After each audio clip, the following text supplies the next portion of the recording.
ઘરાણી કઢાવવાના 18 કરોડ રૂપિયા માગે છે. જો હાલો સંજયભાઈ ને કે લ્યો ઉપાડવાને કરો તમે.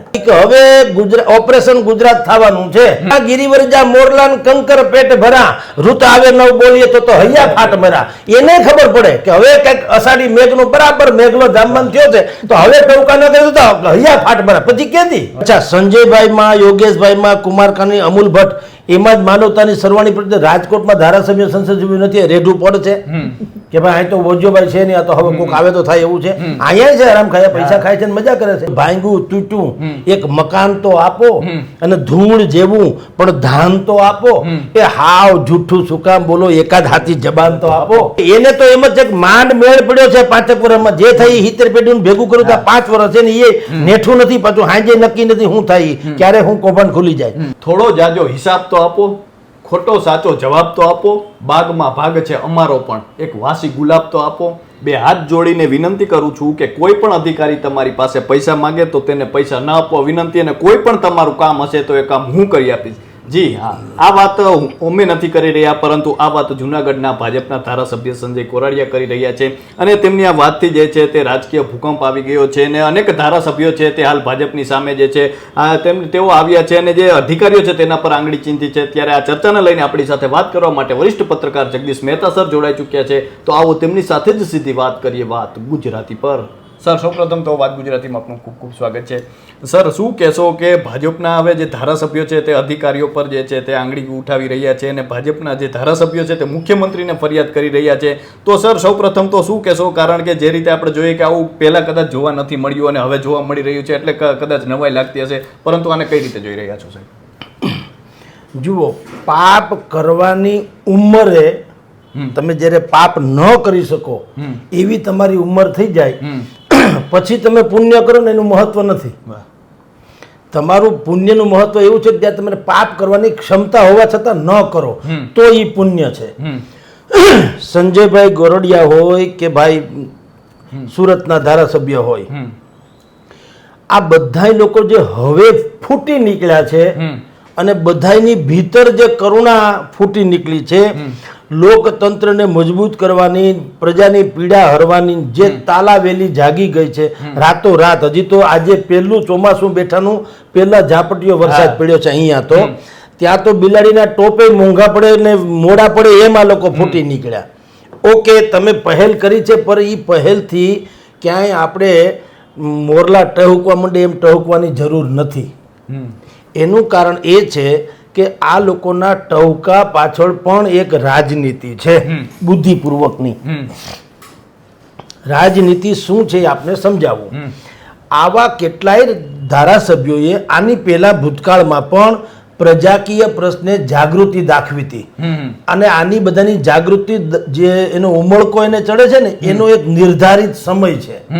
કયો સમય છે? જ્યારે જ્યારે પ્રધાનમંડળના વિસ્તરણની વાતો થાય ત્યારે તેઓને લોક લાગણી જે છે ને એ ફૂટી નીકળે. એના રૂવાડે રૂવાડે જનસેવા જનસેવા જનસેવા એ અંદરાધાર મંડે વરસવા. બાકીના સમયમાં કાંઈ નથી થતું. નહીતર તો તમે જ્યારે શપથ ધારાસભ્ય તરીકેના શપથ લીધા, આ અત્યારે તમે જે ગોખણીઓ શ્લોક બોલો છો એ તો પહેલે જ દિવસથી છે ને. હવે શું કામ? મહેન્દ્ર મસરૂ ધારાસભ્ય નથી અત્યારે, જુનાગઢનો લોકસેવક છે.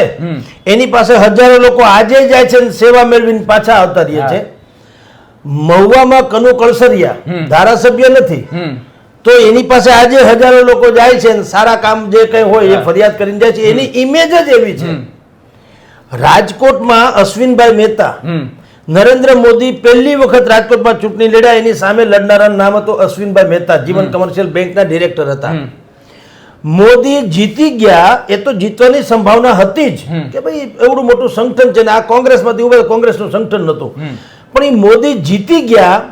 એમાં આખા રાજકોટને મોદી જીત્યાના આનંદ કરતા પણ અશ્વિનભાઈ મહેતા હાર્યાનો ગમ વધુ હતો, કારણ કે નિષ્ઠાવાન માણસ હતા. મોદી ત્યારે આપણે કોઈ આની સામે કમ્પેર નથી કરતા, પણ આની છાપ તો ગેરંટી હતી. આ બધા તમે જે સંજય કોરડિયાથી માંડી યોગેશ પટેલ, કુમાર કાનાણી કે અમૂલ ભટ્ટ, આવા બધા 4-5 ધારાસભ્યોનું અત્યારે સોશિયલ મીડિયાથી માંડીને બધે આવું એક વાવાઝોડું ફૂંકાણું છે. અંબાલાલે તો સોમવારથી વાવાઝોડાની વાત કરી, આ લોકો એથી 2-3 દિવસ આગળ નીકળી ગયા. અને અત્યારે બધામાં કરુણાની સરવાણી બધી ફૂટી નીકળી છે. પણ સવાલ શું કામ છે એ સમજવા જેવો છે. એ આવકાર્ય છે ને આપણે એને સરાહી લઈએ ને એમ નહીં. તમે પહેલેથી જ આ પ્રકારના હોવા જોઈએ ને. જેમ કે હર્ષ સંઘવીએ રાજકોટના ટીઆરપી કાંડ પછી એસઆઈટી નીમી અને એમાં સુભાષ ત્રિવેદીને નીમા ત્યારે શું કીધું હતું કે એકદમ નિષ્ઠાવાન અને પ્રમાણિક અફસરને અમે નેતૃત્વ સોંપ્યું છે. એટલે ભાઈ આ કઈ વિશેષણ છે? પ્રમાણિક અને નિષ્ઠાવાન હોવું એ એક કોઈ એક્સ્ટ્રા ઉપાધિ થોડી છે.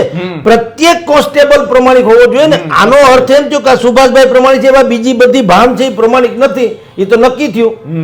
એમ હવે તમારી જાગૃત સંજયભાઈ કોરડિયા જુનાગઢ, યોગેશ પટેલ માંજલપુર, કુમાર કાનાણી સુરત અને અમુલભાઈ ભટ્ટ મણિનગર અમદાવાદ, આ સહિતના જેટલા જનપ્રતિનિધિઓના મગજમાં કે હૃદયમાં અત્યારે જે પ્રજાલક્ષી વાતો ફરી છે એ શું કામ ફરી છે કે એક વાત નિશ્ચિત છે, લોકસભાની ચૂંટણી પૂરી થઈ, નરેન્દ્ર મોદી અત્યારે ઇટાલી છે, 2-3 દીમાં પાછા આવવાના, આવ્યા પછી 3 મહિના કાંઈ કામ નથી સિવાય કે આ ઘરને હમુનતરું કરવાનું છે. એટલે એને ખબર છે કે ઓપરેશન ગુજરાત સૌથી પહેલું હાથમાં લેવાનું છે. સત્યાનાશનો પાયો સંગઠનથી માંડીને સરકાર સુધીમાં થઈ ગયો છે. એટલે સવાલ એ છે મિત્ર કે આ બધા જ લોકો જે અત્યારે કહેવાતી પ્રજાલક્ષી વાતો કરે, કોઈ તમને ભ્રષ્ટાચાર કે તો મને મળજો, તો ભલામણ એક તો તમે સ્વીકારો છો કે લોકો કે છે અધિકારીઓ પૈસા લે છે. હવે તમને કેજો એમ તમે કયો છો. એમ તો તમને એવું ખબર પડી હોય, સંજયભાઈ એમ કીધું કે ભાઈ મારા ધ્યાનમાં આવ્યું છે છેલ્લા 6 વર્ષમાં કોઈએ નથી લીધો ને આજે પહેલી વખત આ કિસ્સો આવ્યો તો હું કહું તો ઠીક છે. હવે તમે આજે જાગ્યા એ જે પૈસા કટકટાવા વાળા તો આજીવન છે, પેદા છે નથી મરે ત્યાં સુધી એ તો છે જ. કોઈ ઓફિસમાં રેસ્ટિંગ કાર્ડથી માંડીને જગતના કોઈ પણ કામ તમે કરાવવા જાઓ 101% પૈસા લે છે. અરે એની ક્યાં કરો. આપણા ધારાસભ્ય ગોવિંદભાઈ પટેલ એણે પત્ર લખીને સરકારને બાકાયદા કીધું હતું કે અહીંના ક્રાઇમ બ્રાન્ચના પીઆઈ અને કમિશનર અમારા મિત્ર સખિયા સાહેબ બિલ્ડર છે, એ સખિયા નહીં 50-55 કરોડની ઉઘરાણી કઢાવવાના 18 કરોડ રૂપિયા માગે છે. જો હાલો સંજયભાઈને કે લ્યો ઉપાડવાને કરો તમે. એટલે આ બધી જ વાતો જે છે એ ગલબલિયા સેના થવા માંડ્યા છે. દરેકને ખબર છે કે હમણાં કેટલાક દિવસ પછી આ રીસફલિંગ થવાનું છે સરકારમાં, મંત્રીમંડળમાં. આ હંધીબામ પડતી મુકાવાની, નવી ગલી નવો દાવ, આવું થવાનું છે. ગંજીપો આખો ચીપે છૂટકો છે. અને એમાં દરેકને એમ છે કે ભાઈ અમારી આમ હસ્તી જે છે એ નોંધાવી દઈએ. આમ પોદળામાં હાથીકો ન કરતા પોદળો મારો ભેંસનો ગાયનો જે હોય તમારે હાથીકું કૂતરીને હોય જવાનું, પછી તમે લેવા ભલે સાંજે આવો પણ આ તો હાથીકું કૂતરી આ પોદળો મારો એમ. એટલે આ બધા એ છે ને પોદળામાં હાથીકું માંડ્યું. મંત્રી પદું જો કોઈને આપવું હોય ને તમારે ક્યાંયથી તમે સર્વે બર્વે કરાવે, ભારતીય જનતા પાર્ટી ઇન્ટરનલ સર્વે કરાવે, આઈબી ના સર્વે કરાવડાવે, પ્રભારીને મોકલે, તો આવું જો ગતકડું કર્યું હોય છાપામાં આવે જાણે પોતે બહુ સજ્જન માણસ છે માનીને એવું કરવામાં આવે. એટલે શું કે જો આવું કઈ સર્વે બર્વે થાય તો કોઈ કે ભાઈ અમારે અહીંયા સંજયભાઈ મહાન છે, અમારે અહીંયા યોગેશભાઈ મહાન છે, કુમાર કાનાણી થવા નથી, અમૂલ ભટ્ટ તો એના સિવાય કોઈ ન હાલે. આવી બધી વાતો કરવા માટે થઈને કરતા હોય એવું લાગે. નહીતર આ બધા જ મિત્રોને કહી દો કે પેલા તમે એક શપથ લઈ લો, વાત ને એક વાત, અમારે મંત્રી થવું નથી અને ઓફિસની બાઈને બોર્ડ મૂકી દો લ્યો કે અમારે હરામ બોર્ડ તમારો દીકરો જો મંત્રી થવાનું કોઈ કહે તો અમારે પ્રજાની સેવા સિવાય કઈ કરવું નથી, બોર્ડ મારી દો, કોઈ પણ પૈસા માંગે તમને કહેજો રજૂઆત કરશો તો જુઓ કઈ નહીં. અને આ બધા જે 4 છે ને આવા બીજા જે 40 છે એ તમને કહી દઉં, સરકારની રચના થયા પછી કોઈ પાછું આવું કઈ બોલે તો મને કહેજો.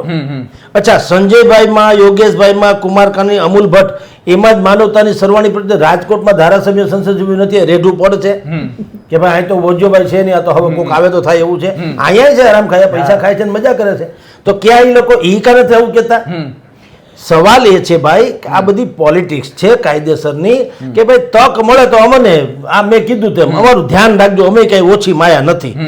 આટલું કરવા હાટું થઈને જ આ લોકો બોલ્યા છે ને એને ખબર છે બોલવું જોઈએ ટાણે. રાજકારણી છે ને ક્યારેય તમે જો તક કોઈ દી ન ચૂકે, મોકો જુએ. એટલે પશુ પંક્ષીને આપણે વરસાદના ખાલી વાદળા થાય ખબર કોટેમોર ટહુકાના આકાશે ચમકી વીજ મારા રુદાને રાણો હાંભળ્યું આવી હારી બીજ એને ખબર પડે. અને અસા ગિરિવરજા મોરલાન કંકર પેટ ભરા ઋત આવે નવ બોલીએ તો હૈયા ફાટ મરા એને ખબર પડે કે હવે કઈક અષાઢી મેઘનો બરાબર મેઘલો જામવાન થયો છે તો હવે ટહુકા ન કરે તો હૈયા ફાટ મરા પછી કેદી એમ એને છે તો આ તો હોળે હરાવેલા છે સમજી લ્યો. એ તો નિર્દોષ પક્ષીઓ છે ને નૈસર્ગિક છે. કુદરતના વાતાવરણને જોઈને ખબર પડી જાય કે કઈક ફેરફાર થવાનો થયો ઋતુમાં એટલે એ લોકો મંડે ગહેકવા ને ટહેકવા. આ લોકો તો ઈથી મોટી માયા છે એટલે એને ખબર પડી ગઈ કે હવે ઓપરેશન ગુજરાત થવાનું છે. આ બધાથી લોકો ગળે આવી ગયા, સરકારે આવી ગઈ, પ્રજાએ આવી ગઈ, હાઈકમાન્ડે આવી ગયું. આ કોઈ હિસાબે આ પાપી લોકો હાલે એમ જ નથી. તો આખો ઘાણવો કાઢવો હોય તો એ તો નક્કી છે બદલાવે છૂટકો છે. તો બીજા કોને લેવા? ઈ જયારે આવું કારીગરી શરૂ થશે ત્યારે અમે હાવ ખૂણામાં વિસરાય ન જઈએ એટલે અત્યારે હવ ને પોતે થાંભલા ખોલ્યા છે કે ભાઈ અમે મેદાનમાં છીએ, જાળવા જાજો. આનાથી જરાય કરતા જરાય બીજું કાંઈ પણ આનો આશય નથી. તમે જેમ કે થોડો જાજો હિસાબ આપો. આપણા કવિ ઘાયલની જ આ વાત છે કે એ આજે તમને એને કીધું, એને કીધેલું કે ભાંગું તૂટ્યું એક મકાન તો આપો અને ધૂળ જેવું પણ ધાન તો આપો. એ હાવ જૂઠું શું કામ બોલો, એકાદ હાથી જબાન તો આપો. ઈ ઘાયલ સાહેબે કીધું હતું. આ બધાને કહીએ તમે અત્યારે આ જે બધી વાત કરો છો તો તમે જેટલા સમયથી બે ત્રણ ટર્મથી તમે ચૂંટાણા છો તો તે દિવસ તમારામાં હૈયામાં રામ ક્યાં ગયા હતા કે પ્રતિષ્ઠા થઈ પછી જ આવ્યા છે? એટલે આ બધા છે ને મોકા પરસ્ત કહેવાય. આમાં બહુ ફૂલીને ફાળકો થઈ જવા જેવી જરૂર નથી, બહુ મોટી આશા રાખવા જેવી જરૂર નથી. હા, એટલું આપણે સંજયભાઈ થી યોગેશભાઈ, કુમારભાઈ, અમુલભાઈ અથવા તો આના જેવા જેટલા હોય ને એટલું ચોક્કસ આપણે કહીએ કે જો ખરેખર તમારામાં આ માનવતાની જે કરુણાની સરુણા ફૂટી હોય અને ભગવાનના નામે તમે કહેતા હો તો તમે બહાર બોર્ડ મારી દો કે તમારું અમારે મંત્રી પદ જોતું જ નથી. કોઈ પ્રાણી દે તો મારા હમ છે, જો કોઈ મને મંત્રી બનાવે તો એવું લખો તમે જાઓ. અને છતાંય તમારે આ ચાલુ રાખો સેવા, તો વાત બરોબર છે. તમને મળ્યા ભેગું તો ગઈકાલ સુધી મનસુખ માંડવિયા જે કોકના સ્કૂટરની પાછળ આટા મારતા હતા હવે એનો અભિવાદન સમારોહ છે લ્યો પૂજ્યશ્રીનો. હવે આપણે આરતી ઉતારવાની. એટલે કાકા તમને હું શું કામ કાલ સુધી તો તમે રખડતા હતા અમારી અહીંયા રખડું ઢોરની જેમ, હવે આજ તમે હાંડ થઈ ગયા. પણ એને એમ નથી સમજતા કે ભાઈ મારે અભિવાદન નહીં, મારે આભાર માનવો જોઈએ ને મારી જનતાનો. તો ઈ જ સ્કૂટર, ઈ જ બળદગાડું, ઈ જ કોકની ગાડીમાં જઈને આભાર એને પ્રજાનો માનવો જોઈએ કે તમે બધાએ મને મત આપ્યો એટલે હું દિલ્હીમાં થયો, મારું મંત્રી પદ નક્કી થઈ ગયું. તો પેલા ઋણ સ્વીકાર તો કરો. પણ મેં કીધું તું ને તે દિવસે જયેશભાઈ રાદડિયાના સ્કૂટરની પાછળ ને બધી કોમન મેન ને લાગે સ્પર્શ એવું ઘોડાગાડીમાં ગાડા બળદમાં બેહે. હવે બળદની ઉધે બેહો જી, હવે નહીં, હવે ટાવ ટાવ ટાવ ટાવ કરતા આવશે ભાભડિયા ભૂતની જેમ. લોકો ભાગશે ભાઈ હટો હટો હટો કે કોઈ હડપેટે લઈ લે અને ચારે કરો બેરીકોટ નખાઈ જાય. અને ભાઈ હવે જ્યાં જાય ત્યાં તમે મંદિરે જાય તો મંદિરમાં આના જે મૂર્તિ હોય ને કે આ ભાઈના દર્શન કરવાની પડાપડી વધુ થાય.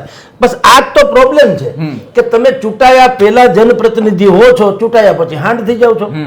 એ જ વાત છે આ બધામાં કે તમારી બધાની દાનત જે છે એ તમારું નિશાન ક્યાંક જુદી જગ્યાએ છે અને તમારી વાત ક્યાંક જુદી છે. બીજું આમાં કોઈ આનંદ કરવા જેવી કોઈ બહુ વાત નથી કે આપણને લાગે કે આજ હવે ખરેખર લોકતંત્ર ધબકતું થઈ જાય એવું કઈ છે નહીં. સર, ખાસ કરીને વાત કરવામાં આવે તો અધિકારીઓ અને પદાધિકારીઓ આપણે જોઈએ તો એક સિક્કાની બે બાજુઓ છે. પરંતુ આપણે રાજકોટ જે ટીઆરપી ગેમ ઝોનની ઘટના થઈ તેમાં પણ આપણે જોઈએ તો જે અધિકારીઓ છે તેના પર સસ્પેન્શનની કાતર ફેરવવામાં આવી. અને આપણે જે ધારાસભ્યોની વાત કરી છે તે તમામ ધારાસભ્યો અધિકારીઓ ઉપર નિશાન સાધ્યું છે. એટલે જોઈએ તો હવે અધિકારીઓ અને પદાધિકારીઓ એકબીજાની સામે હોય એ પ્રકારનું અત્યારે દેખાઈ રહ્યું છે.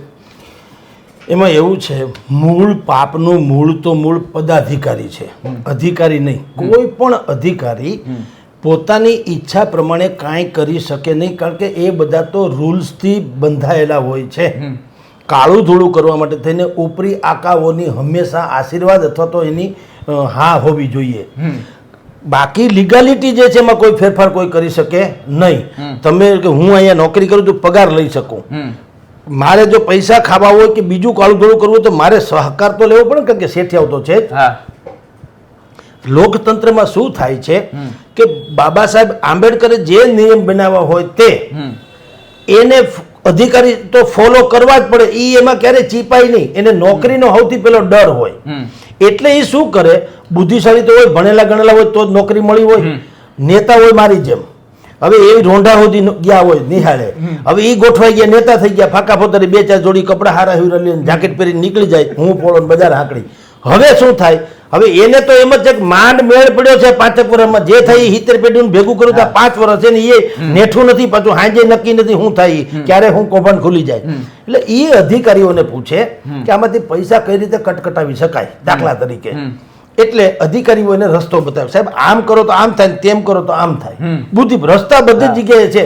જેટલા તમારી જાણ ખાતર આ દુનિયામાં કોઈ પણ તાળું ચાવી વગરનું હોતું નથી, કોઈ કોયડો ઉકેલ વગરનો હોતો નથી. કોઈ સમસ્યા જે છે એની સમાધાન ન હોય એવી કોઈ સમસ્યા હોય નહીં. પણ એ જેને ખબર હોય એને હોય. અમુક લોકો પાસે નકરા સમાધાનો હોય, અમુક નકરા સમસ્યાગ્રસ્ત હોય. એટલે આ સમસ્યાગ્રસ્ત જે રોંઢા સુધી ભણેલા માણસો હોય એ જાય અધિકારીઓ પાસે અને કહે એ કાર્ય હંધુ ગળચી જવું હોય અજગરની જેમ તો શું કરવું. એટલે ઓલા ભાઈ એને રસ્તા બતાવે કે તમે આમ કરો તો કાંઈ વાંધો ન આવે. તમે માખણમાંથી મોવાળો આમ ખેંચી લ્યો તો કાંઈ કરતા કાંઈ ફેર પડે ખબર ન પડે, કોઈને અવાજે ન આવે. તમે પાણીમાંથી લાકડી કાઢી લ્યો તો ત્યાં જગ્યા ભરાઈ જાય ને, કોઈ ત્યાં કઈ નિશાન ન રહે, ખાલી જગ્યા. આમ લાકડી કાઢી લ્યો તો પાણી હતું એમ થઈ જાય. એવા રસ્તા ખબર હોય અધિકારીઓને. એ અધિકારીને પૂછે એટલે અધિકારી કે સાહેબ આમ થાય તો આમ કરી શકાય, તો ઓલા કે કાંઈ વાંધો નહીં કરો. પછી અધિકારી છે ને બુદ્ધિપૂર્વક ખેલ નાખે કે સાહેબ આમ છે પણ આમાં મહેતા સાહેબનું ક્યાંક સમજવું પડશે, આમાં ફલાણાભાઈનું સમજવું પડશે ને ઢીકણાભાઈ, કારણ કે એની સહી જરૂર છે. અહીંયા ટેબલ પર ફાઇલ અહીંયા જશે, અહીંયાથી અહીંયા જશે, અહીંયાથી અહીંયા જશે, વળી આને બધાને ખબર પડવાની આમ તેમ, એટલે આખું ચકડું કરે તૈયાર. તો ઓલો પાપી તો મૂળ હું એને ખબર છે કે 5 વર્ષ મને માંડ મેળ પડ્યો છે, તમે તો આખી જિંદગી જુઓ, પણ મને તો આ મોકો છે કે જે કરવું ઘટે કરે, મારું ટૂંકમાં વર મરો કન્યા મરો મારું તરબણું ભરો. એટલે ઓલા બધી ખેલ નાખે. આ ભાઈ પદાધિકારી છે એટલે મેયર હોય કે સ્ટેન્ડિંગ ચેરમેન હોય કે જે હોય તો એ કહી દે કે સાહેબ આમ ખેલ નાખો. અધિકારીઓ પોતે બધી મલાઈ તારવી કારવી જે કઈ કાયદામાં છટકબારી છે એના આધારે બધો ખેલ નાખી દે. એટલે અધિકારી રેકોર્ડ ઉપર તમને ક્યાંય જોવા ન મળે કે એ લોકો દોષિત હોય. આ લોકો અત્યારે જે તમે કહો છો તેની સંપત્તિ વધુ છે. જેમ કે અહીંયા રાજકોટમાં સાગઠિયા કે ભાઈ સંપત્તિ એક તો તમારી વધુ છે તમારી આવકના પ્રમાણમાં, એક વાત. 75,000 પગાર છે તમારી પાસે 700 કરોડની સંપત્તિ એવું લાગે છે, એક વાત. બીજું કે તમે બેદરકાર રહ્યા એ તો હકીકત છે, તમે તમારી ફરજ અદા નથી કરી. પણ હવે જે છે એને અછવવાના શું કામ થઈ રહ્યા છે? જેલમાં પણ એને એસી ની વ્યવસ્થા કરવી ઘટે તો કાંઈ વાંધો નહીં એવું શું કામ થઈ ગયું છે? કારણ કે એને જે કઈ કાંડ કર્યા છે એ તો પદાધિકારીના કહેવાથી કર્યા છે. એમાં એ પાર્ટનર છે, ભાગ એને લીધો, લાભાર્થીઓમાં તેવો શ્રી પણ છે. એટલે સીએમએ ગઈકાલે કીધું અને હાઈકોર્ટે પણ કીધું કે આમાં તમે જે નાના માછલાને પકડ્યા છે, મોટા મગરમચ્છો ક્યાં છે? એમાં મોટા મગજમાં જે તે સમયના મ્યુનિસિપલ કમિશનર અરોરા, જે તે સમયના પોલીસ કમિશનર જે છે આપણા હતા, હા રાજુ ભાર્ગવ, જે તે સમયના કલેક્ટર મહેશ બાબુ, આ સહિતના જેટલા લોકો છે એ બધા લોકો ક્યાં છે એ કે, કારણ કે બધાની જવાબદારી બનતી હતી ચેકિંગની, બરાબર છે, એને રિન્યુ કરવાની, એનું બધું તપાસ કરવાની, ખામી હોય તો કહેવાની, દુરસ્ત કરવાની વગેરે વગેરે. કારણ કે આફ્ટર ઓલ તો આ એક આખું સાર્વજનિક કોમ્પ્લેક્સ જેવું હતું, એક ગેમ ઝોન. તો એ બધાને કેમ એમ કે તમે બોલાવતા નથી અથવા તો એની કેમ એક્શન નથી લેતા? હાઈકોર્ટના જે દલીલ થઈ એમાં એક એડવોકેટે તો ત્યાં સુધી કીધું, હાઈકોર્ટે કીધું બરાબર છે. એણે એમ કીધું કે આ બધા પાપી લોકોએ જે સંપત્તિ અર્જિત કરી છે વધારાની, એક્સ્ટ્રા હરામની, એ સંપત્તિ બધી કબજે કરી અને એમાંથી વળતર ચૂકવા, અને ખાલી 4 લાખ ની 4 કરોડ આપો. હું તો કહું જે લોકો આના હતભાગી બન્યા છે નિર્દોષ લોકો, 4 કરોડ આપો, પણ એ આમાંથી આપો. એમ સરકારમાંથી તો ઠીક છે, જે 4 લાખ નીતિ નિયમ પ્રમાણે આપો, પણ ઓર વધારે આ હરામ ખાયા પાસેથી લઈ લ્યો. એટલે તમને કહું છું મૂળ વાત જે છે આમાં પદાધિકારી છે, એની મંજૂરી અને એની મહેરબાની વગર અધિકારીઓ પોતાની મેળે કાંઈ કરે નહીં. કારણ કે અધિકારી કાંઈ પણ કરે, પદાધિકારી તો આવ્યા જ હોય એના માટે, તો એને ખબર પડવાની જ હોય કાળું ધોળું શું છે. એટલે આખી ઘટનામાં તમને કહી દઉં કે અધિકારી જે છે એ કેવલ મોહરું છે. એ તો તમારી જે લાલસા છે, તમારે કટકટાવવા છે, તમારે પૈસા ખાઈ જવા છે, એ લાલસા છે એનો પછી આ લોકો બુદ્ધિપૂર્વક લાભ લે. અંદરાધાર વરસાદ વરસે તો આપણે ભલે ઘર આમ આખું હોય, બારીમાંથી છણ તો આવે ને, છાટા તો આવે ને, તે છાટા વાછટ આવે તો ભીગી, એમ એ આ વાછટિયા બધા છે. મૂળ જે છે હાંબેલા ધાર ખાઈ જનારા એ આ પદાધિકારીઓ છે.